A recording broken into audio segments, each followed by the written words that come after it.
l'invité de la matinale. KTO Radio. Troisième vendredi après la Pentecôte, l'Église catholique célébrait hier la fête du Sacré-Cœur de Jésus, un mois de juin qui, de façon générale, est consacré au Sacré-Cœur de Jésus, une dévotion populaire pour l'amour humain et divin du Christ au cœur des enseignements doctrinaux et pastoraux de nombreux papes. On part aux origines hier et aujourd'hui de la dévotion au Sacré-Cœur de Jésus avec le recteur du sanctuaire de Paray-le-Monial. Bonjour Père. Bonjour. Père Étienne Kern, donc, qui est notre invité en ce samedi, le sanctuaire de Paray-le-Monial qui clôture d'ailleurs ce week-end le grand jubilé des 350 ans des apparitions à Marguerite Marie Alacoque. On va y revenir.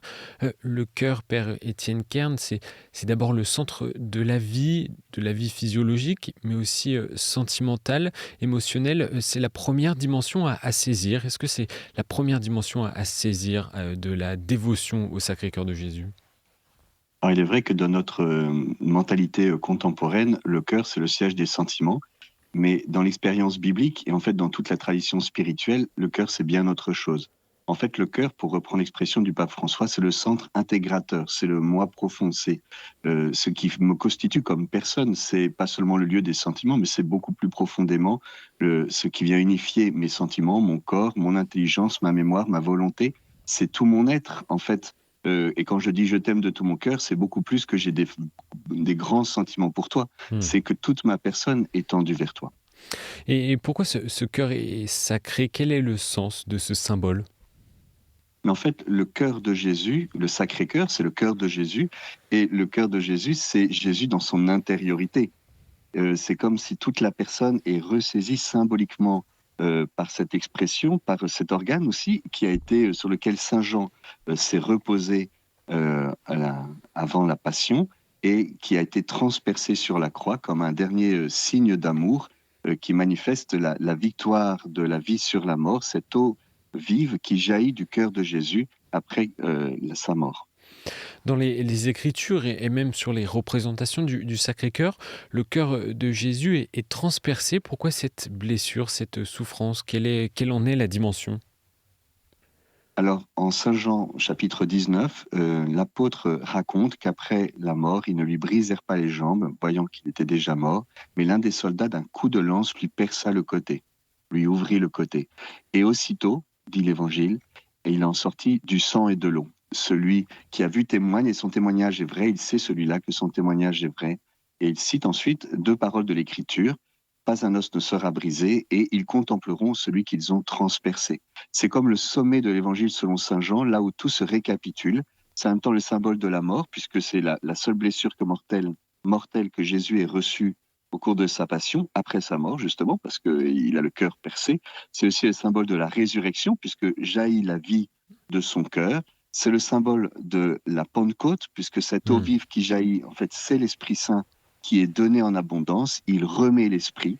Et puis, c'est le symbole de l'ascension, puisque nous sommes appelés à élever les yeux, à contempler celui que nous avons transpercé. C'est comme la synthèse de toute la foi chrétienne qui est donnée à ce moment-là, et qui vient signifier cette blessure, mais qui n'est pas seulement un lieu de mort, mais qui devient source de vie. C'est par ces blessures que nous sommes guéris.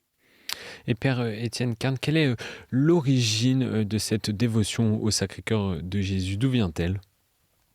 Alors, comme le pape François l'a rappelé dans son encyclique, que je recommande vivement à tous ceux qui nous écoutent, l'encyclique Dilexit Nos, que le pape Léon XIV a présenté comme un testament, et particulièrement aux évêques de France, dans cette encyclique, le pape rappelle que la dévotion au Sacré-Cœur commence dès l'Évangile. En fait, c'est tout l'Évangile qui nous parle du cœur de Jésus. Et ensuite, les pères de l'Église, puis les saints, notamment des mystiques, ont vécu des expériences auprès du cœur de Jésus. Ce qui se passe il y a 350 ans avec Sainte Marguerite Marie, c'est que la dévotion va devenir populaire. Elle existait déjà, mais elle va se diffuser dans toute l'Église, les paroisses, les familles, les personnes, suite à l'expérience que va vivre Sainte Marguerite Marie ici à Paray-le-Monial. Dites-nous en plus sur cette expérience vécue par Marguerite Marie. Alors, Marguerite Marie a eu une trentaine d'apparitions ou de visions, mais nous considérons qu'il y a trois principales qui ont lieu entre le 27 décembre 1673 jusqu'à juin 1675, une période de 18 mois qui justement recouvre cette période de jubilé qui a commencé en décembre 2023 et qui est en train de s'achever en ce mois de juin 2025. Dans ces grandes apparitions, Marguerite Marie, tout d'abord, va reposer sur le cœur de Jésus. Elle va vivre un repos profond. Elle va, on va dire, déposer ses fardeaux, répondre à l'appel que Jésus fait. Venez à moi, vous tous qui payez sous le poids du fardeau, et moi je vous donnerai le repos. Et c'est une expérience que beaucoup de pèlerins expérimentent ici, à Paray-le-Monial, d'être consolés par Jésus, de pouvoir se reposer, de déposer dans son cœur, dans la confiance, tout ce qui nous pèse pour nous reposer en lui. Et c'était très beau de voir au cours du jubilé des 350 ans, par exemple, les agriculteurs qui sont venus, ou bien les célibataires, les consacrés, les jeunes, qui ont expérimenté ce repos sur le cœur de Jésus. Non pas de manière mystique, mais très simplement à travers la grâce de ce lieu, de l'Eucharistie, de la confession. Et puis Marguerite Marie, à une époque, au XVIIe siècle, où on a peur de Dieu, où Dieu est devenu très lointain, très distant, un juge implacable, dont on a une peur effroyable, eh bien, Marguerite Marie réentend le cœur de l'Évangile. Mon divin cœur est si passionné d'amour pour tous les hommes et pour toi en particulier. Une déclaration d'amour, voici ce cœur qui a tant aimé les hommes. Et c'est en même temps un amour qui se plaint, à Paray-le-Monial, de ne pas être aimé en retour, de ne recevoir qu'ingratitude et indifférence, particulièrement dans l'Eucharistie, de la part de ceux qui lui sont consacrés. Et c'est là où il y a une demande de retour d'amour. C'est le thème du jubilé des 350 ans. Est-ce que toi, du moins, tu veux m'aimer? Ce que Sainte Thérèse de l'Enfant Jésus, qui est très citée dans l'encyclique du pape François, Sainte Thérèse exprimera cela avec l'expression « consoler Jésus ». Et puis, pour terminer cette expérience, eh bien, je crois qu'il y a un troisième mot, il y a le repos, il y a la miséricorde, il y a ce troisième mot du feu, l'expérience du feu que va vivre Sainte Marguerite Marie. Parfois, on associe le Sacré-Cœur avec des images désuètes et un peu doloristes, un peu sentimentalistes. Alors qu'en fait, c'est une expérience de feu, un feu qui transforme, qui rend semblable au cœur de Jésus. C'est le feu de l'Esprit Saint qui embrase, qui enflamme, qui allume le cœur de Sainte Marguerite Marie pour le faire rentrer dans les sentiments de compassion et un désir inouï d'annoncer l'amour du Seigneur. Et à l'époque de Marguerite Marie, pourquoi cette dévotion est déjà très populaire à l'époque? Alors, il y a toute l'école française de spiritualité, avec notamment Saint François de Sales, Sainte Jeanne de Chantal, qui vont fonder la Visitation au début du XVIIe siècle. Et puis un peu plus tard, Saint Jean-Eudes, qui, un an avant les apparitions, à Paris, va faire célébrer la première messe en l'honneur du Sacré-Cœur. Il y a comme un besoin d'une intériorité nouvelle, d'une grande douceur et une grande humilité, en fait, les vertus du cœur de Jésus, auxquelles Saint François de Sales était particulièrement attaché. Et donc, en ce sens, Sainte Marguerite Marie, elle est vraiment héritière de toute cette spiritualité du XVIIe siècle en France. Il y a les saints, il y a également les papes qui ont fait vivre cette dévotion par des enseignements doctrinaux, pastoraux. Depuis le pape Pie IX, d'ailleurs, les papes sont nombreux à avoir développé et encouragé cette dévotion. De fait, à Paray-le-Monial, Jésus demande que soit instituée une fête en l'honneur du Sacré-Cœur. Et c'est ce que va faire le pape Pie IX en 1856. Cette fête est célébrée, celle que l'on a célébrée hier, vendredi. Et puis ensuite, Léon XIII va consacrer le monde au Sacré-Cœur. Il dira que c'est l'acte le plus important de son pontificat et écrire une première encyclique sur le cœur de Jésus. Le pape Pie XI puis Pie XII vont écrire eux aussi des encycliques en 1936 et en 1956, 1938 et 56, où ils vont rappeler l'importance de cette dévotion qui est comme le résumé, le cœur de la foi chrétienne. Et jusqu'au pape Jean-Paul II, qui a beaucoup parlé des litanies du Sacré-Cœur et qui est venu ici à Paray-le-Monial, et le pape Benoît XVI et aujourd'hui le pape François, puis Léon XIV. Sur Léon XIII, justement, Père Étienne Kern, pourquoi consacrer le genre humain au Sacré-Cœur de Jésus? Qu'est-ce que ça apporte, cette dimension de l'humanité de Jésus? Hier, nous avons fait écho à cette consécration de la France, de la consécration du monde, qui ont été renouvelées en présence du cardinal Boustillot et de Monseigneur Éric de Moulin-Beaufort. Le fruit de la consécration, c'est pas d'être protégé du danger, c'est d'être protégé dans le danger. C'est de demander à Dieu la grâce de la fidélité dans l'épreuve. C'est pas Seigneur, épargne-moi les épreuves, c'est Seigneur, donne-moi d'être fidèle et de rester uni dans l'épreuve. Et c'est véritablement une grâce que nous pouvons vivre, qu'a vécu la Pologne, qu'a vécu l'Espagne, qui, dans l'épreuve, après la consécration au cœur de Jésus, sont restés profondément fidèles au Seigneur. Et puis, vous avez parlé de Jean-Paul II qui était particulièrement attaché à la dévotion pour le Sacré-Cœur. C'est lié à ses origines polonaises?